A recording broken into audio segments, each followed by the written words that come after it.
Quando você lê A Origem das Espécies, você percebe que o mecanismo da vida é a destruição, é a morte. Não é à toa que quando o Freud leu, ele chegou na pulsão de morte.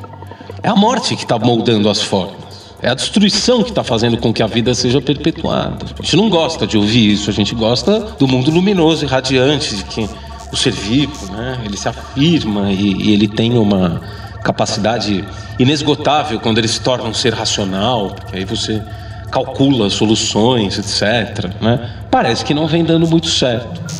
Na primeira década do século XIX, a população de seres humanos no planeta Terra chegou a 1 bilhão. A estimativa da ONU é de que em 2050 seremos 10 bilhões de seres humanos dividindo o mundo.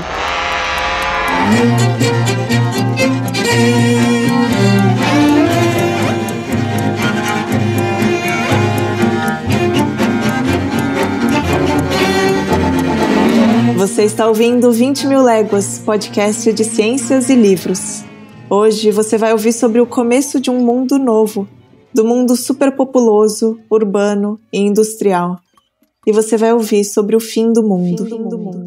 Eu sou Sofia Nestrovski. E eu sou a Leda Catum. Esse é um podcast feito pela revista 451, em parceria com a Megafauna Livros no Centro, e conta com o apoio do Instituto Serra Pilheira. Nesse podcast a gente fala da ciência a partir dos livros. A gente lê os cientistas como escritores. Essa primeira temporada gira em torno do Charles Darwin, gira em torno da Inglaterra vitoriana e do livro A Origem das Espécies. E esse é o nosso episódio de terror.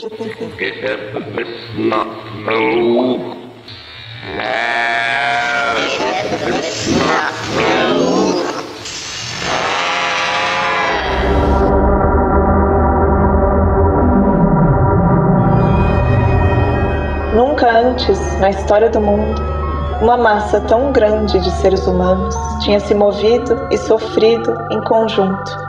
As hordas legendárias dos godos e dos hunos, os maiores exércitos jamais vistos na Ásia, todos esses não seriam nada além de uma gota naquela corrente.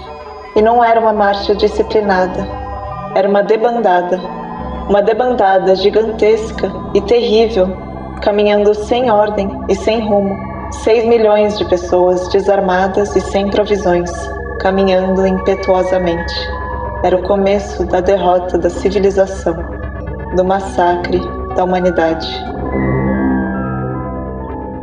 Essa é a imagem de um mundo massacrado, de uma humanidade que foge e que corre desgovernada de um inimigo que invade o planeta Terra e que quer acabar com a espécie humana. Essa cena foi imaginada por um escritor inglês do finalzinho do século XIX. E nesse século XIX, as possibilidades do fim do mundo, do fim de um mundo, elas se tornavam cada vez mais concretas. Durante o século XVIII, Paris tinha sido a capital mais influente da Europa. Paris, com aqueles museus que tinham acabado de ser inaugurados, com aqueles monarcas que tinham acabado de ser guilhotinados. Agora, no século XIX, é a vez de Londres tomar esse lugar de importância na Europa.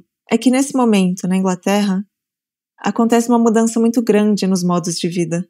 A população que até então trabalhava no campo, ela se vê sendo forçada a buscar trabalho nas cidades, ou se não nas cidades, nas minas de carvão, onde crianças, até mesmo crianças de 5 anos de idade, chegam a cumprir jornadas de 16 horas por dia.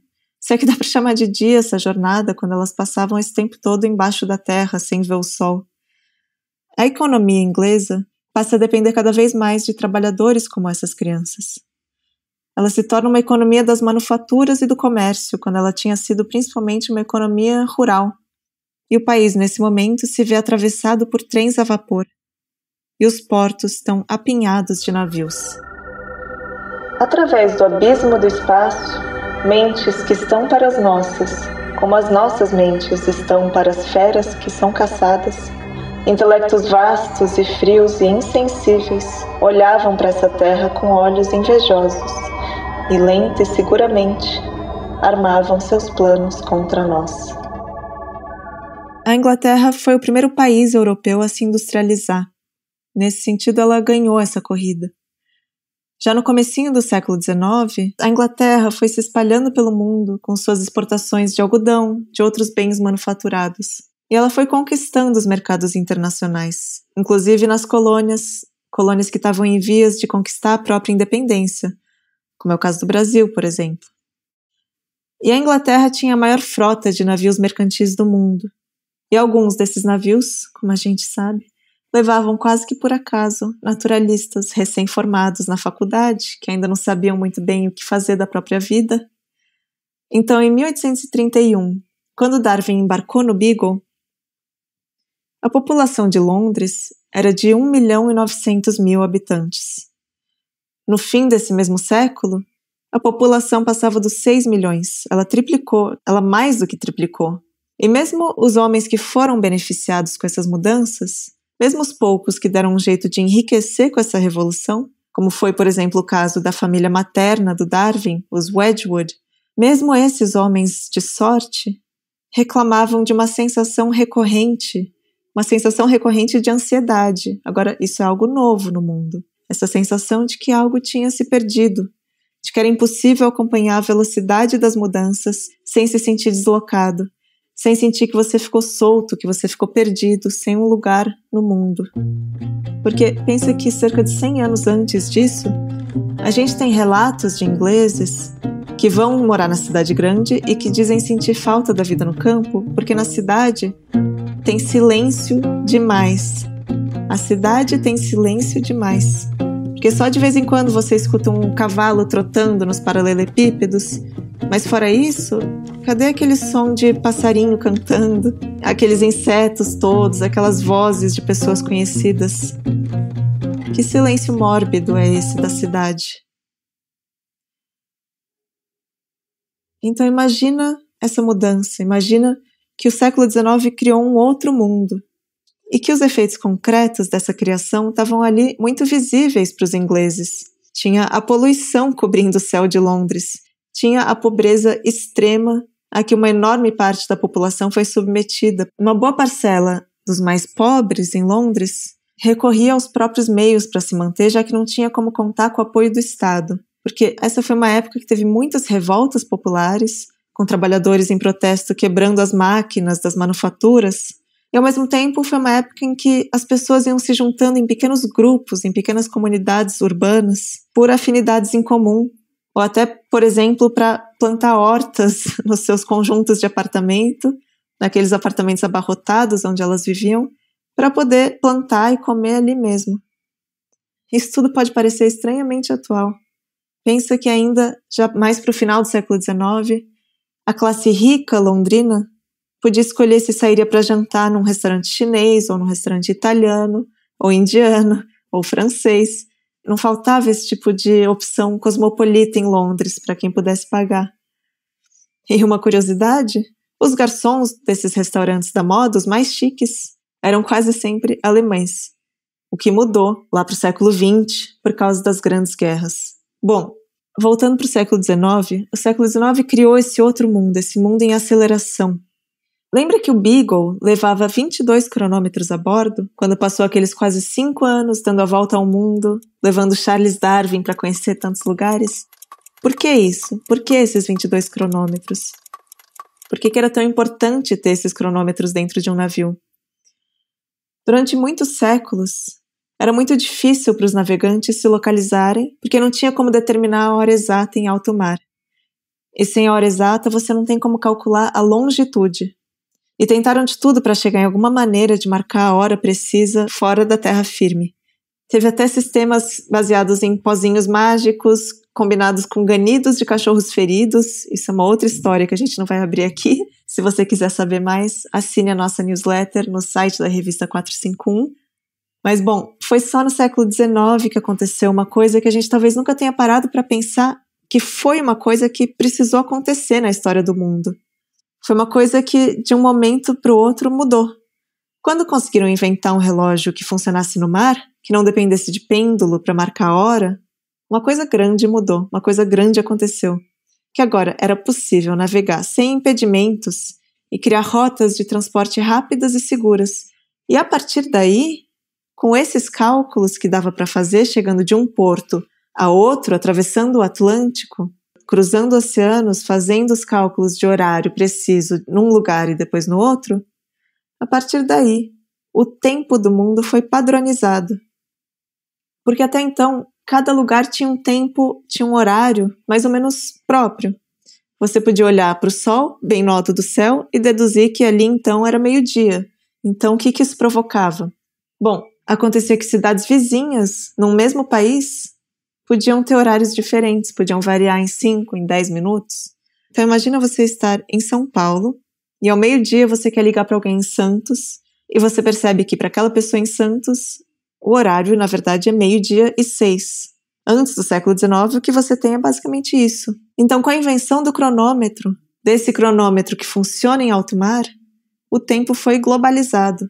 Os navios agora podiam ir de um lado para o outro do Atlântico e determinar que horas seriam em Salvador, que horas eram em Londres, de acordo com o mesmo ponto de referência estabelecido, que é o meridiano de Greenwich. E é em relação a esse meridiano que a gente tem o fuso horário como a gente usa ele até hoje.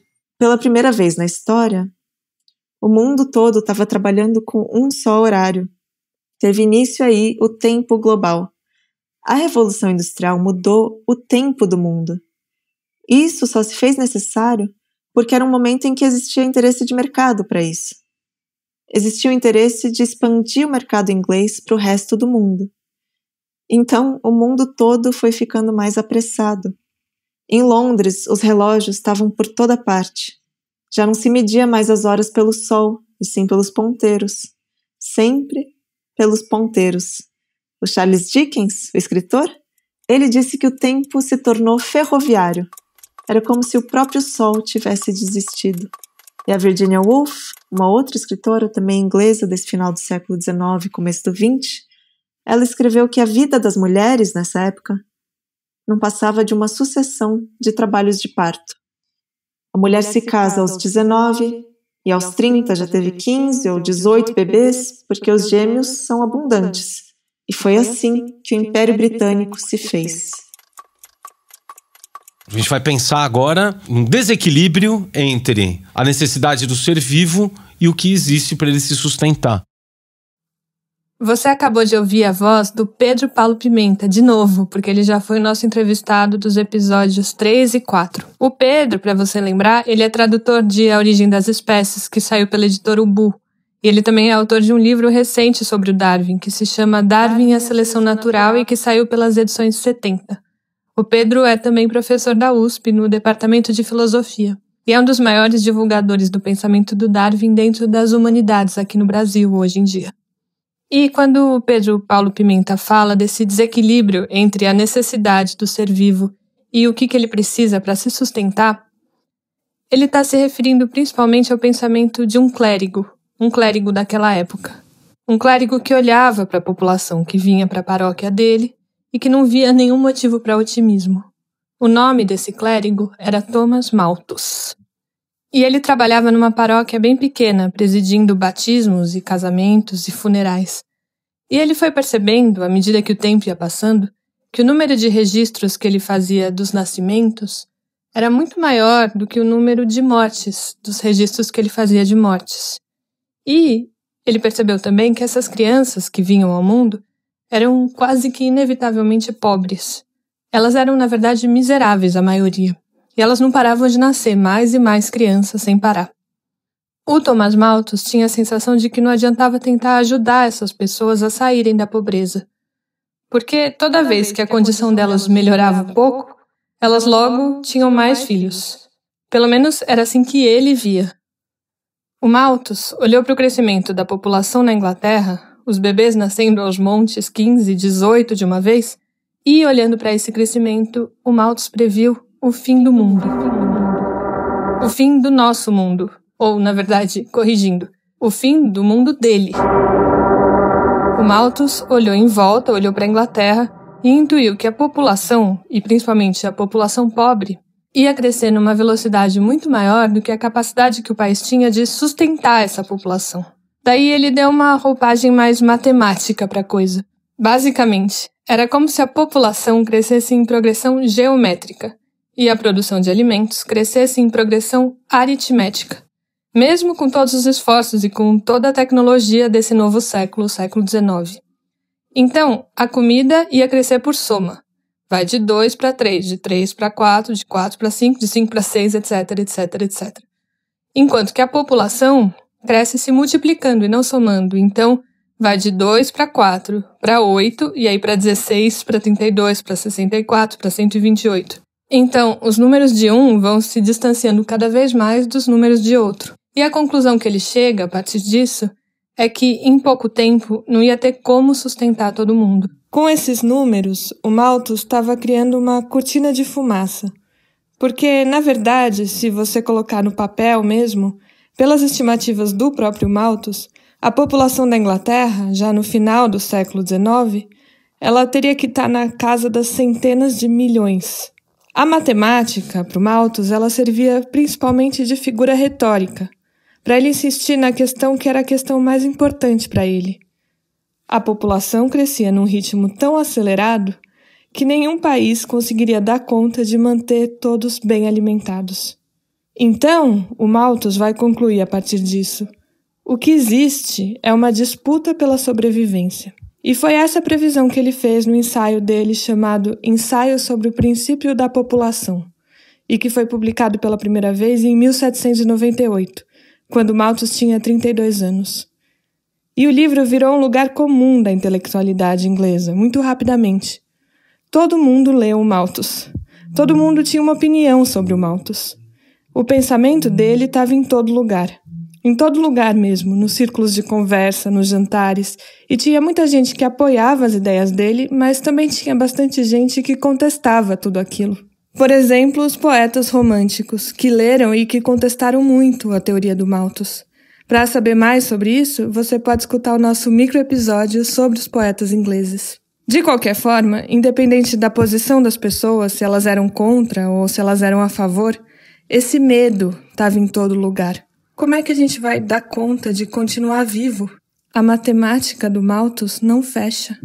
Sinceramente, eu não me sentiria à vontade, sob nenhum aspecto, em me definir como malthusiano, porque é um pensamento moralista, é um pensamento reacionário e é um pensamento hierárquico. Então, do ponto de vista dos problemas que nós temos para enfrentar hoje, o Malthus não oferece nenhuma solução, a não ser que você seja uma pessoa disposta a se definir não como conservador, liberal, essas platitudes, mas como reacionário. Bom, então o que o Malthus vai propor? Existem para o Malthus 3 formas de se diminuir a população. A primeira forma é a que vem acontecendo desde que o mundo é mundo. É a via da miséria, a via da insalubridade, da pobreza extrema. É simplesmente deixar as pessoas morrerem de fome, de doenças endêmicas. Ou então você pode diminuir a população pela guerra. Ou, por último, você pode esperar que venha um desastre natural, uma epidemia. As epidemias, quando elas não são contidas, elas se alastram de uma maneira exponencial, como a gente tem aprendido muito nesses tempos que a gente está vivendo. Bom, mas qualquer um desses fatores, a doença, a fome, o desastre, a miséria ou a guerra, esses fatores contribuem para a esterilidade, para a morte prematura. Eles impedem que as pessoas cheguem à idade reprodutiva. E a questão, no final das contas, é a reprodução. Para o Malthus, você precisa de mais controle sobre as vidas. Você precisa que as pessoas pobres vão se reproduzindo cada vez menos. Você precisa de menos bebês no mundo. Para o Malthus, que era clérigo e que não aprovava o uso de absolutamente nenhum método anticoncepcional ou abortivo, a melhor forma de diminuir o ritmo da população era pela abstinência, ou pela face pública da abstinência. Fazer com que as pessoas se casassem mais tarde. Mas não é que isso se aplicasse para todas as pessoas. Uma técnica de controle da população pobre. É isso que tem no livro dele. A preocupação do Malthus pesa para a população pobre, para as classes baixas da Inglaterra e para os habitantes dos países pobres todos. Provavelmente o Malthus não ia gostar que aqui no Brasil a gente tivesse tanto filho. Ele acreditava que não se deve prestar nenhum tipo de auxílio para a população carente, porque isso só incentivaria, segundo ele, que essas pessoas tivessem mais filhos. Então, a ideia do Malthus é dificultar ainda mais a vida das pessoas mais pobres, para que elas sequer conseguissem chegar à possibilidade de terem filhos. No limite, para que as pessoas pobres se reproduzam um pouco menos. O escritor Gilbert Chesterton disse que tinha alguma coisa de anti-humano no Malthus. E o Karl Marx escreveu que a teoria do Malthus não era uma explicação científica para a miséria das sociedades. O livro do Malthus, que é um livro nefasto, segundo o Marx... O que o Marx diz é que essa teoria do Malthus é simplesmente a justificativa favorita de toda a autêntica burguesia inglesa. Na primeira edição do livro é repulsiva. Na segunda edição ele diz, não, na verdade você tem um controle, que é o controle moral das populações. Sabe o que é o controle moral? Os pobres, eles precisam parar de se reproduzir. E para parar de se reproduzir, eles precisam parar de ter relações sexuais. E para isso acontecer, eles têm que ser puritanos de maneira integral. Isso é a Inglaterra vitoriana, para quem tem estômago, né?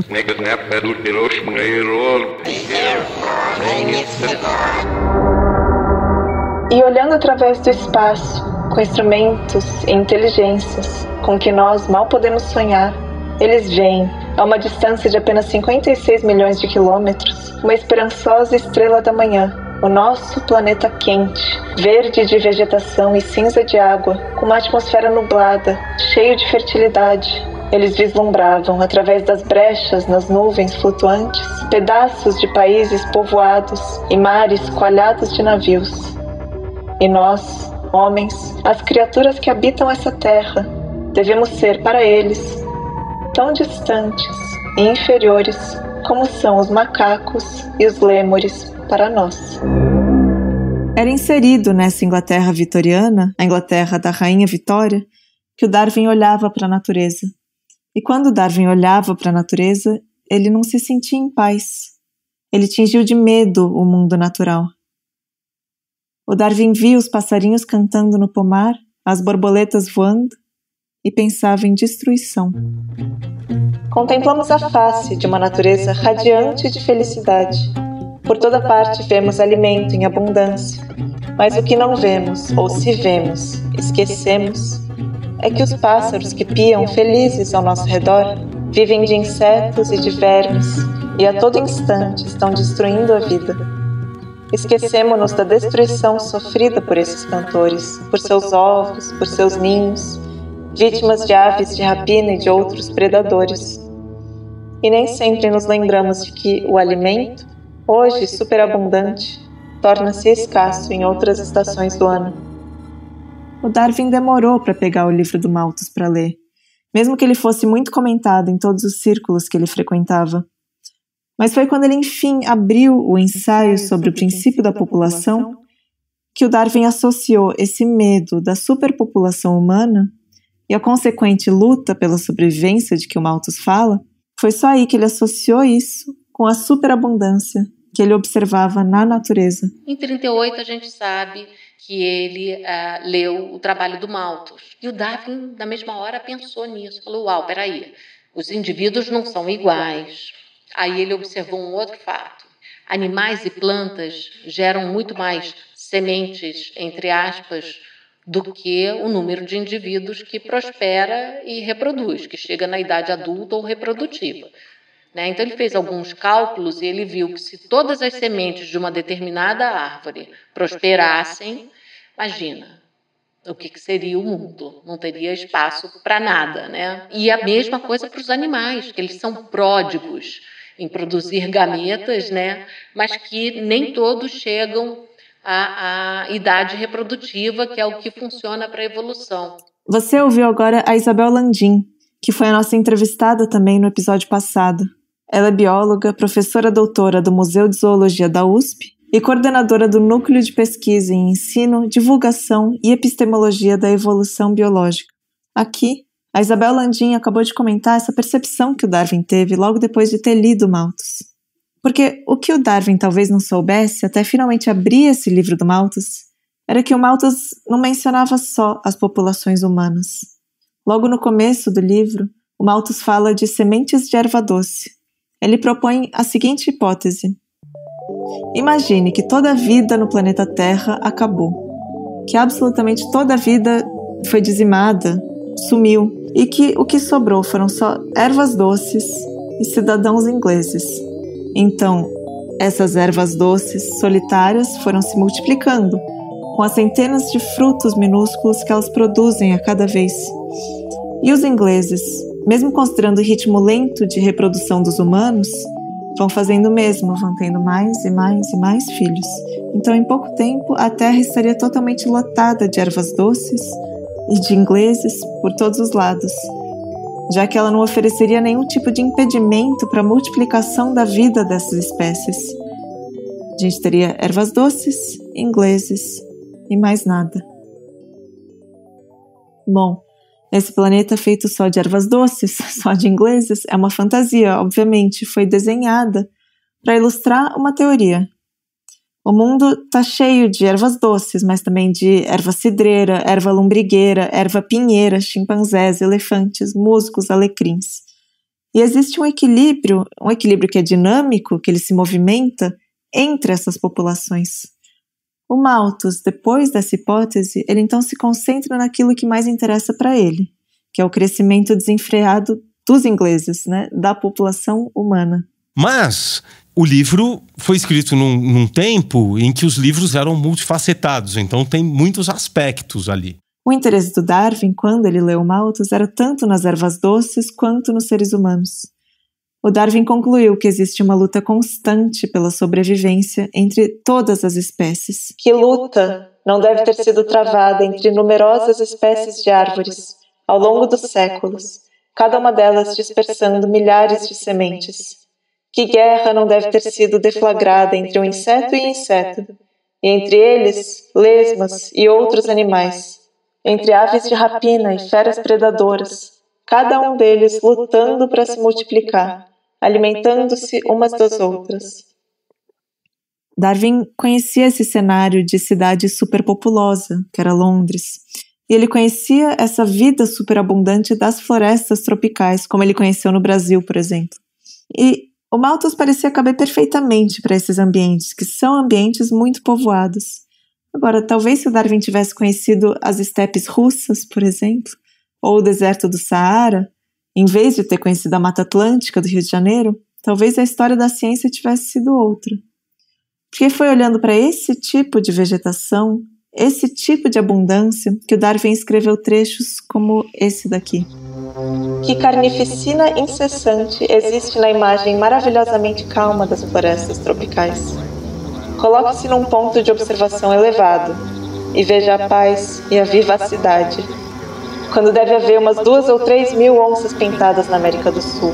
Que matança! Todo dia! E mais o mesmo tanto de onças pardas. Bom, nesse caso, só um parênteses, o Darwin, na verdade, subestimou o número de onças pintadas. 2 ou 3 mil deve ser mais ou menos o número de onças que existem hoje em dia depois de muita perda de habitat, de muita caça. Naquele momento, no século XIX, a gente pode imaginar que era realmente muito mais. Mas enfim, essa carnificina incessante de que o Darwin fala, que existe na imagem calma das florestas tropicais, é o que ele nomeou em um de seus cadernos como Guerra das Espécies, logo depois de ter lido o livro do Malthus. Eu falei que esse era o episódio de terror. E é inclusive do terror que o próprio Darwin sentia.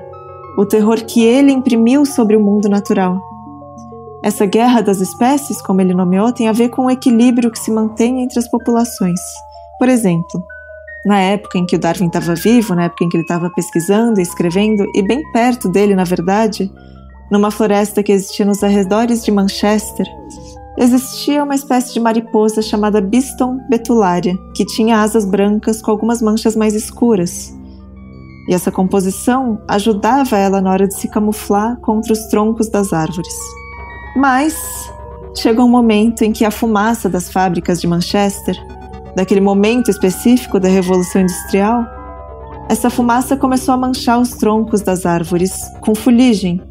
Então, quanto mais clara fosse a mariposa, mais suscetível ela estaria aos ataques dos pássaros predadores. Elas já não seriam mais invisíveis, a camuflagem já não estaria mais funcionando. Em poucas gerações, as mariposas mais clarinhas foram sumindo naquela região. E essa situação nova peneirou essa diversidade da espécie, porque daí foram sobrando só as mariposas com as asas mais escuras. Então, a Biston betularia se tornou uma espécie que tem as asas majoritariamente pretas, exceto nas áreas que permaneceram despoluídas, onde ela continuou clara do jeito que ela era antes. Isso não foi um plano que a natureza traçou para ela. Foi um conjunto de causas, inclusive causas provocadas pelos seres humanos que sequer imaginavam esse tipo de consequência para os seus atos. Foi esse conjunto de causas que puxou a variação da espécie numa determinada direção e não em outra. Então, todos esses fatores contribuem para a transformação das espécies e também para o aumento ou para a diminuição das populações de espécies. O que o Darwin entendeu pensando nisso, nas ameaças e nos recursos para cada população, é que tudo na natureza, no fim das contas, está interligado. E, na verdade, tudo está interligado e em movimento. Nada se encaixa perfeitamente, como se as coisas tivessem sido planejadas para se encaixarem umas nas outras. Não. Uma espécie que vive há gerações num ambiente pode, em pouquíssimo tempo, e por fatores difíceis de prever, deixar de estar adaptada àquele lugar. As espécies se equilibram e se desequilibram e se equilibram de novo o tempo todo, de acordo com as mudanças que vão acontecendo e com os recursos que faltam ou que sobram. O Darwin chamou esse equilíbrio instável de economia da natureza. Pode-se dizer que existe uma força como de 100.000 cunhas tentando encaixar todas as estruturas em todas as frestas da economia da natureza. Ou melhor, 100.000 cunhas que criam essas frestas ao expulsar os mais fracos. Os seres vivos, eles se devoram, eles se destroem uns aos outros por uma questão de sobrevivência. Então você se alimenta do outro ser vivo. E essa questão de você se alimentar do outro ser vivo, ela se dá na disputa por um espaço, por um território. O Darwin já tinha entendido, a partir das análises dos tentilhões de Galápagos, que os indivíduos de uma mesma espécie são diferentes e que essas variações acarretam em transformações da forma que vão mudando de geração para geração. Agora, ele então estava pensando no conjunto de indivíduos e na luta pela sobrevivência, nessa força como a de 100.000 cunhas que exclui estruturas e que fortalece outras estruturas. Por um lado, ele estava pensando nos indivíduos dentro de uma espécie, e por outro, ele estava pensando nas populações de espécies e nas dinâmicas que existem entre as populações. As espécies, elas têm que ser entendidas como populações. O que isso quer dizer?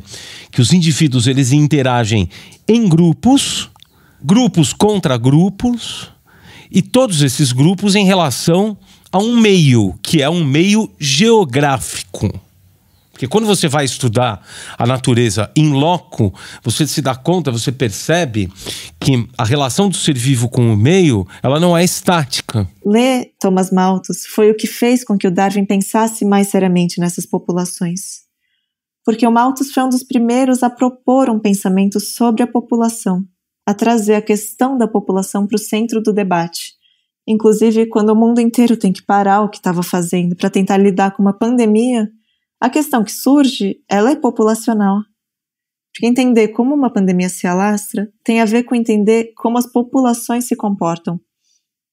Não existe pandemia se não existir população. Uma pandemia, por definição, ela não tem como atacar uma pessoa só, uma pessoa sozinha. E pensando em tudo isso, o Darwin entendeu que os seres mais evoluídos não são necessariamente aqueles mais complexos, mas sim os seres que se adaptam melhor às circunstâncias. Uma bactéria está muito mais adaptada ao meio do que um mamífero. Na verdade, quem domina a biosfera são as bactérias.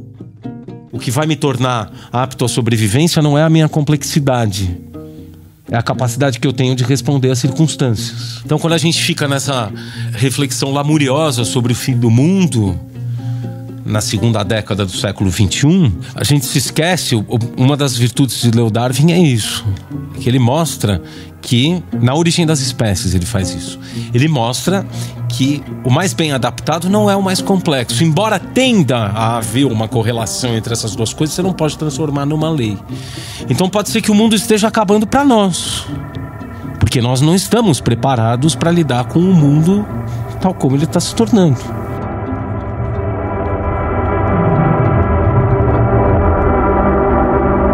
O mundo acabando para nós...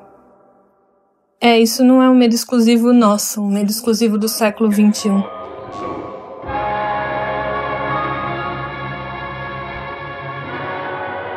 Ninguém acreditaria que esse mundo estava sendo observado, de perto e com muito interesse, por inteligências superiores às dos homens, e ainda assim, tão mortais quanto as nossas, que enquanto o ser humano estava ocupado com seus tantos afazeres, ele era escrutinado e estudado, talvez quase tão minuciosamente quanto um homem com um microscópio pode escrutinar as criaturas efêmeras que pululam e que se multiplicam em uma gota d'água.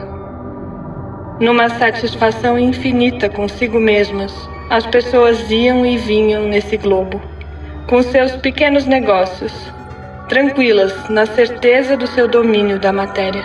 É bem possível que os infusórios, sob o microscópio, pensassem o mesmo.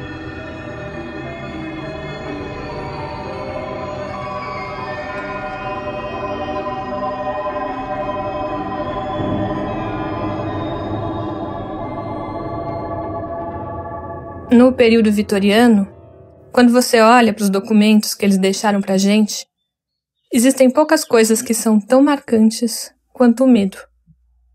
O medo da superpopulação, o medo da pobreza, o medo da mudança, o medo do sexo.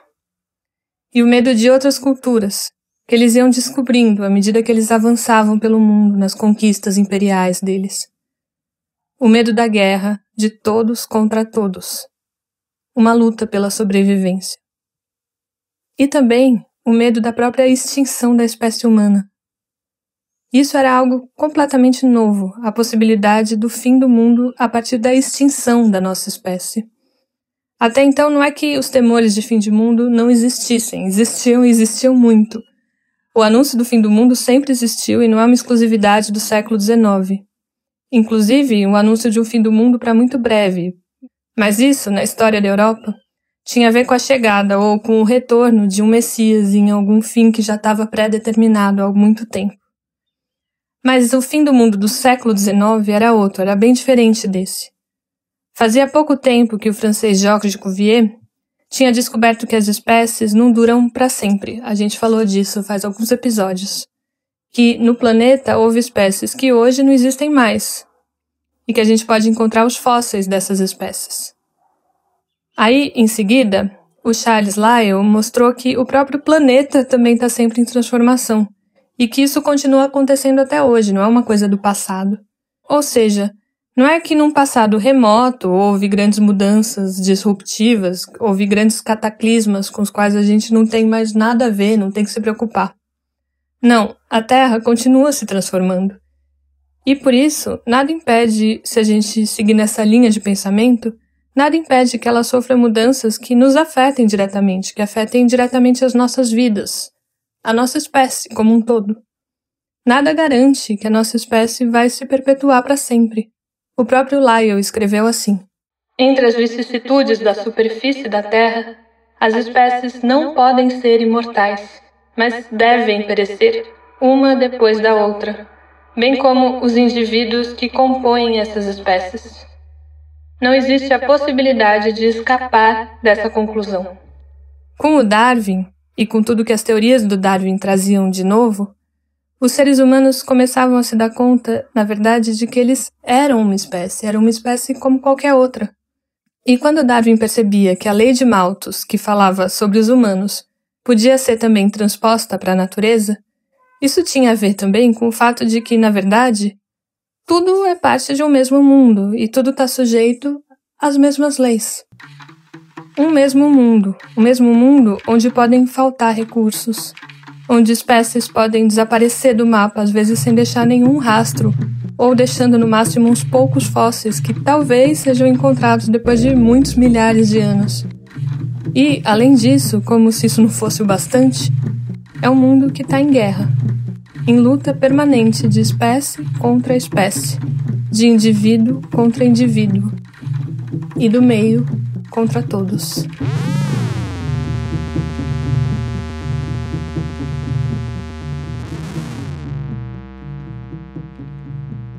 Tudo isso alimentou os pesadelos e alimentou a imaginação de muita gente.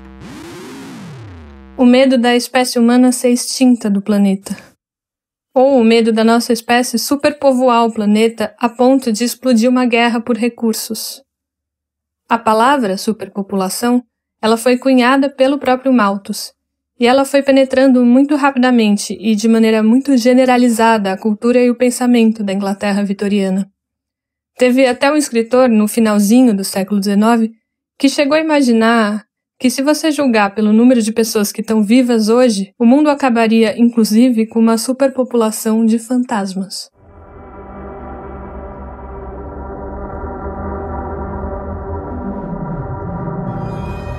Ninguém podia imaginar que os mundos mais velhos do espaço pudessem ser fontes de perigo para o homem.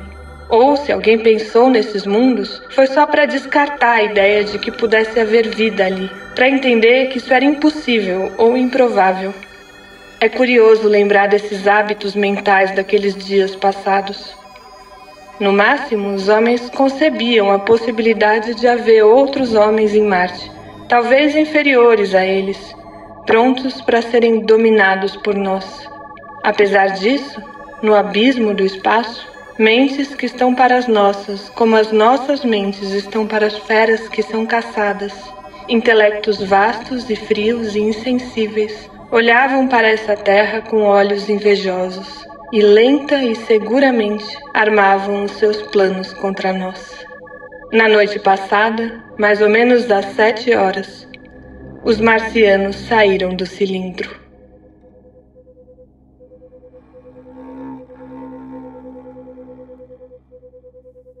Essa foi a primeira parte do episódio chamado Os Marcianos Saíram do Cilindro, em que você ouviu sobre um novo mundo que tinha muito medo do fim do mundo. Na segunda parte desse episódio, você vai ver quem foi o escritor que imaginou a invasão do planeta Terra por essas mentes frias e insensíveis com os planos delas de conquista. E você vai conhecer também o mundo que o Darwin criou para ele mesmo. Um mundo que era cheio de formigas, cheio de cracas chilenas, cheio de pombos, mas um mundo também que era cheio de medo.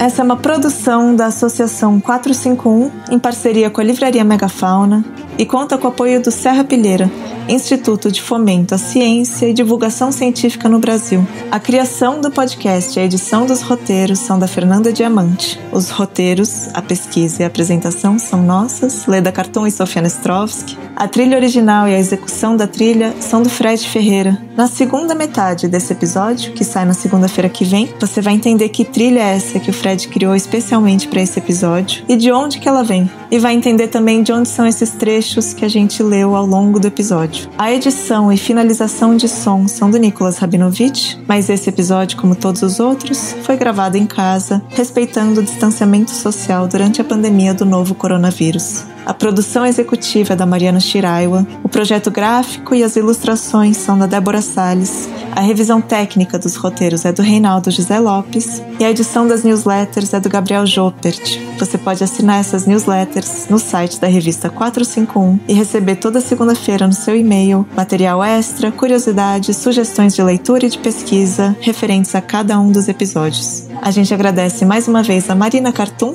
pela transcrição das entrevistas e a Lívia Nestrovski pela preparação vocal para essas gravações. Toda segunda-feira você vai ouvir um episódio novo de 20.000 Léguas, o podcast de ciências e livros. E essa temporada vai até novembro. Os episódios vão estar disponíveis nos principais tocadores e no site da revista 451.